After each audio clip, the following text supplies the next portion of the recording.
good afternoon, good evening, good whatever time it is when you're watching this. This is Chris and I'm from Kratom Kingdom. And this video is going to be talking about something that's near and dear to my heart. I've just turned 50 years old and I'm alone and I'm broke and I need to start my life over again. How do you do that? How do you start over again at 50 years old?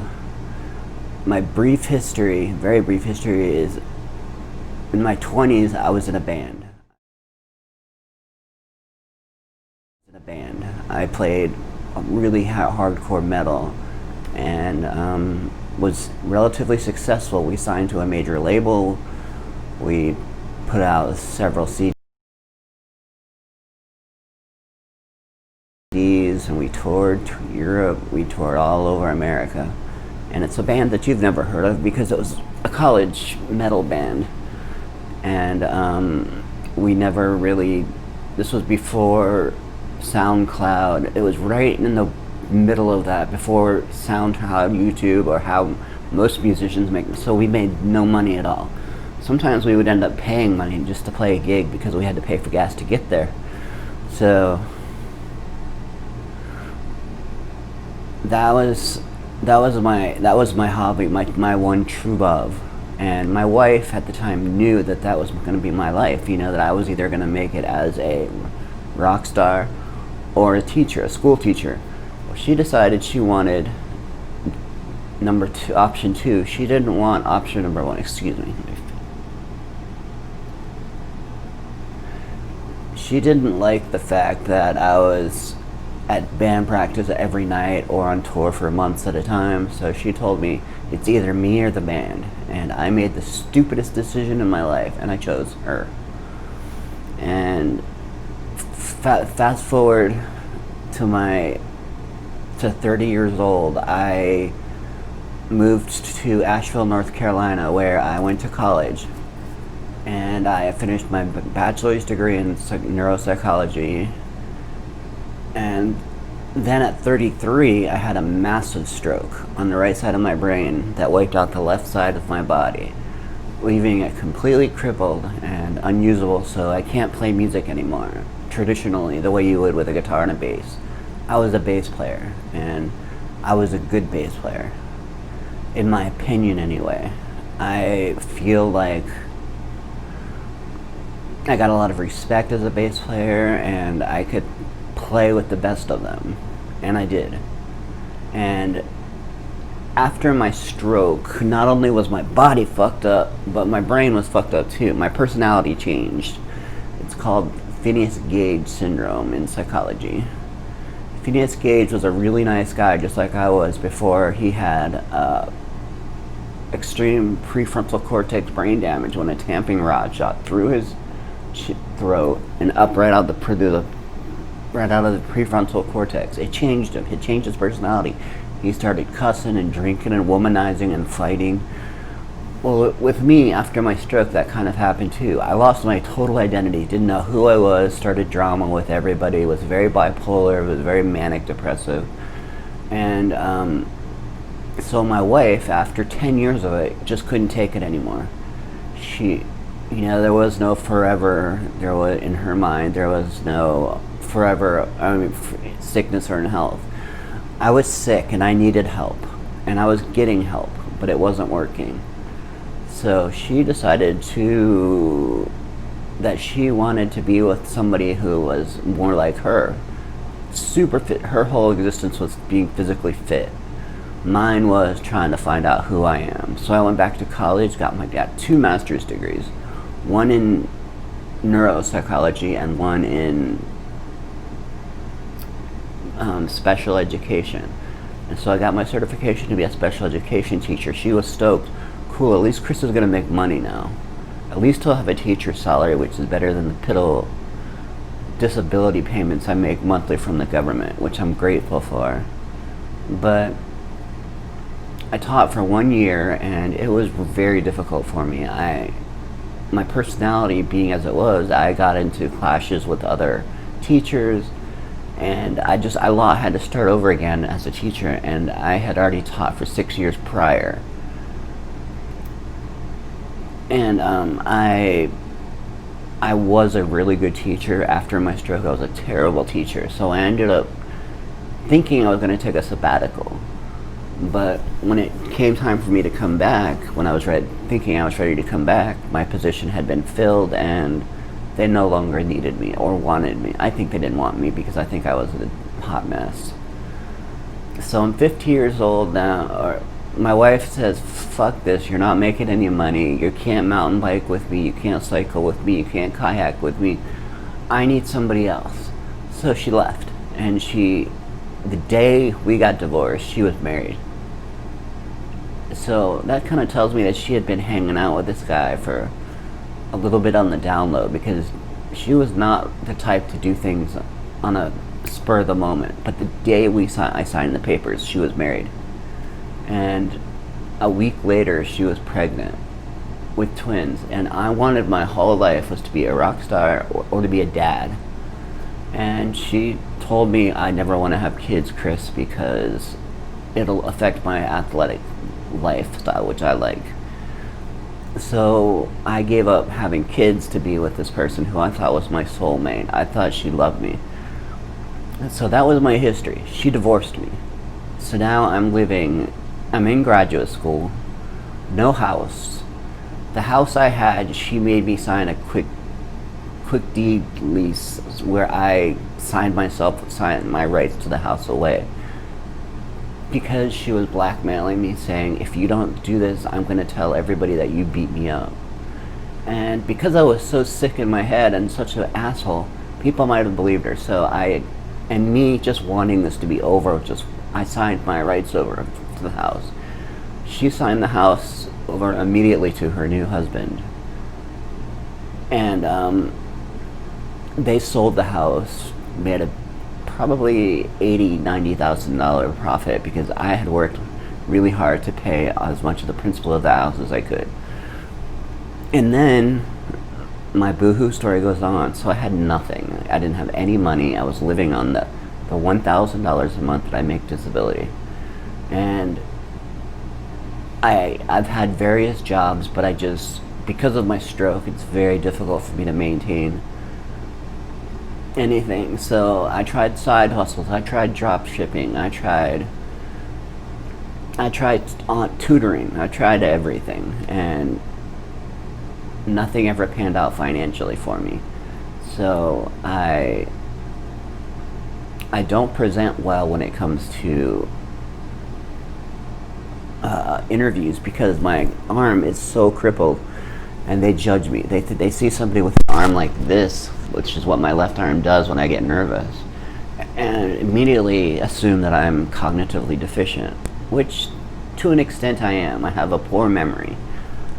But I'm working on that, and I'm working on my personality disorders too.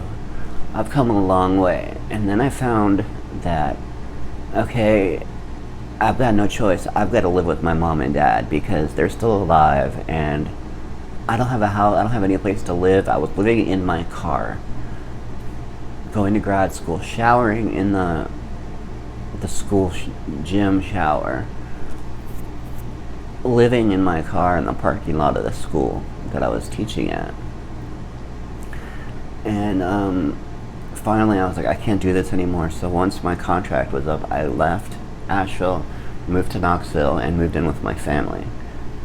There I turned 50 years old, and I'm a middle-aged man, a little bit overweight because I can't be as athletic as I once was because half of my body is paralyzed. My hair, of course, as it does for most men these days, started going away, and anything I had going for me was gone. I wore glasses. I couldn't play music, and I lost all my friends. Anybody that was a friend of mine pre-stroke didn't like post-stroke Chris, so they left. They bailed on me. And I found myself being completely alone, living with my mom and dad. And finally, we got into it because I was a grown man wanting to live a grown man lifestyle, and they were wanting to raise me again because they saw me as a project. Because I didn't know how to save my money. I had $1,000 a month, so I thought, well, if I'm going to be broke If I'm gonna live on that, I'm gonna spend $1,000 a month on toys, iPhones, tripods, LED lights for the green screen, and I was gonna give this YouTube thing a go, and I loved it. It's my new passion. That's about the only thing I do every day now is make and edit videos. I'm not very good at it, I'll be honest, but I'm getting better, I think. And one day I hope to bring this channel up to a couple of thousand subscribers, and to generally I talk about Kratom and what Kratom can do for you. And as per usual, I've got my trusty cup of Kratom tea, which prevents my depression from getting too bad. Anyway, fast forward to 50 years old. Now I am living at my parents' house. My sister happens to work for a company for public housing. She works for public housing. And she says, hey Chris, I can get you into this public housing place. It's a very small efficiency, it's like a loft, basically. One big room with a bathroom and a small, tiny kitchen off to the side.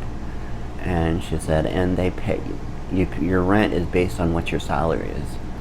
So I'm like, that's cool. I'll get out of mom and dad's house. I was living in one bedroom there anyway, and having no privacy, nothing, and sharing a bathroom with two elderly people was no fun at all. So now I've got I checked out this little efficiency, thought it was small, and it's cool, and I've got to be quiet most of the time because I've got people, and everyone else in the building is either disabled or over 65 years old. Those are the two requirements to live here. So now I'm not stuck, but I'm living in a old folks home, basically, in public housing. But it's given me a sense of, okay, well, it's just step one, from Maslow. If you know anything about psychology, you know the basics of Maslow's hierarchy of what we need in life. I needed housing and clothes. So I had housing now. That's under control, and I could afford it with my disability payments. So what do I do about friends? I have no friends. I know absolutely nobody in Knoxville. Turns out I met my neighbor, who turned out to be a pretty cool person. We're acquaintances, not much more than acquaintances. Maybe we'll go see a movie together sometime or something, but nothing romantic. And I really am missing the romantic part of my life. And now I'm at the point that where I've almost given up. Then I found this thing called the law of attraction, and I am really, really, really stoked about it because it seems to really make sense to me. And the little things that I've tried to do with it have worked. I've manifested money out of thin air. I go and look at my PayPal account, and all of a sudden there's $50 in there for no reason. And so I invested I invested $50 in the stock market, made $200 from that, took that $200 out because I needed it for an emergency. And because I want to pay my hospital bills. I recently had a seizure and hit my head, and that was good fun. And plus I have to pay a lot of money for Kratom. And so I'm okay now, though. I'm 50 years old, and I've accepted the fact that I might be 60 and still not have that romantic love that I want, that I desire, you think you're supposed to have this. Eckhart Tolle, the Buddha, all these people, the great, they all live their life saying it's okay to be alone. You've got yourself, and I do have myself, and I'm okay with myself, and I'm okay with the fact that I'm broke. I would love to have money, so if the second stimulus check comes, I'm going to buy myself a little tiny Basset Hound puppy for $1,100, and at least have that, something else to take care of other than myself. Because right now, I just take care of myself, and I do the bare minimum for that. I finally started showering. When you're depressed, you quit showering every day. You quit. I wouldn't even leave the house. I would wear the same clothes every day. So I gave up on life. Now I should make sure that my personal hygiene is always number one. First thing I do when I wake up in the morning is take a shower like you're supposed to. Make my bed every day. Make my bed. I hate a messy bed. Clean my kitchen. Clean my house. Do a little research for what I'm going to do for my next YouTube video, and put it out. So right now I'm trying to manifest true love. I've got a little journal called the Law of Attraction Journal, and in it I write, I've met my soulmate, and she and I will live together happily ever after forever. And I firmly believe that because of the law of attraction and vibrations in the universe, that is gonna it's gonna occur. My soulmate is gonna move somewhere in this building. She's gonna be a nurse probably, because she's gonna want to take care of somebody, take care of you people. And I need someone to take care of some of my medical needs, because I've got a lot. My life exists around doctors. So starting over at 50 is not so bad. I've still got another 50 years probably of life. And a lot has happened in the first 50 years of my life, so I can only imagine what's going to happen in the second 50 years of my life. Because I'm not going to give up. It's just not in my nature to do that. I'm losing weight. I'm working out. I'm waiting for Elon Musk to make the Neuralink chip that I can put in my brain and give me my left side back, and then maybe I can play music again. And then I'll start making videos on Neuralink. Man, the good thing about this place is it's got the air conditioner and heater, and really it makes it either really hot in here or really cold in here immediately. And I'm cold right now, so I need to adjust that. And anyway, you all, I'm very grateful for you watching my video. I hope you share it or like it and subscribe to my channel, please, because I would like to make this YouTube channel something real. I'd like to build a community where I talk a lot about Kratom, the law of attraction, starting over again, what it's like to be me, what it's like to be you. Maybe, I don't know where this channel is going to go. Probably a little more philosophical lately, because in my education we were taught that we have a brain, and in that brain we have a mind. The voice in your head, the mind, the voices in your head that you talk to. What is that? Is that just a firing of neurons? Is that just a result of chemicals in your brain? Or is it a spirit? Or is it something that will have an afterlife or move into another life? I'm really curious now. What is the mind? So I've been doing a lot of studying. Sir Francis Crick wrote a lot about the mind. And there's a whole lot of really brilliant minds who are focusing on the mind. And that chip, if I do get that chip put in my brain that will fix my left side, will my mind integrate with that chip, or will that chip take away part of my mind and just make half of me a robotic? I don't care, because right now the left side of my body is just doing nothing. So if I can even just make it raise up a little bit without using my other hand. I mean, as you can see, it's very tight. My hand is a constant fist. It's uncomfortable, it's sore, and it's useless. And it not only is it useless, but it gets in the way. It throws me off balance. My left leg is a little bit like that too. I can walk, but I walk with a very bad limp. I'm not super charismatic, and I'm not very handsome by most standards, so, but I'm finding out that not all women are so shallow, thinking, oh, I've got to have the perfect looking guy with the full head of hair, who's perfect weight, perfect career. You know, those things would be nice, and it'd be really easy to probably meet somebody that way. But I've got to work with what I got. You know, I've got the symmetry of my face is still there, and I'm not what I like to think. I like the way I look, and assuming that there's going to be a woman out there that also likes the way that I look, and perhaps I'll meet her via YouTube. You know, perhaps. You never know. I mean, 50 years is a long time. to meet somebody, and I will. And I will not settle this time. My first wife I settled because I was 25 and I thought you got to be married by 25.